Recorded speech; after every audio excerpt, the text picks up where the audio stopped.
Hello friends, welcome to my mini blog. আজকে আমরা যাচ্ছি রং খেলার উদ্দেশ্যে। আমরা বেরিয়ে পড়েছি বিধাননগর থেকে বারাসাত। তাই দাদার বাড়িতে যাচ্ছি এখন। সেখানে গিয়ে আমরা সবাই রং খেলবো, মজা করবো। সেখানে একটা ছোটো করে পিকনিকের আয়োজন করা হয়েছে। অলরেডি আমরা এখানে পৌঁছে গেছি আর এখানে সবাই রং খেলা শুরু করে দিয়েছে। কিন্তু এখন সব রং মেখে ভূত। আমিও আছি, আমাকে একটু পরে দেখা যাবে। এখন এখানে নাচ করা চলছে। এখন হলো ভারী ভাঙা শুনেছি।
সব শেষে আমরা একটু সবাই মিলে একসাথে ছবি তুলে নিলাম। তারপর একসাথে খেতে বসেছি, তার ছবি শেষে আমরা রাত্রিবেলা বাড়ি ফিরছি রাস্তা দিয়ে।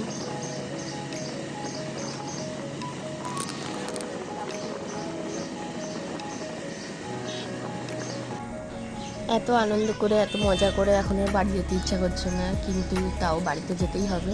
আমি আমার ব্লগটা এখানেই শেষ করছি। সবাইকে হ্যাপি হোলি, সবাই সুস্থ থেকো, ভালো থেকো, এনজয়, টাটা।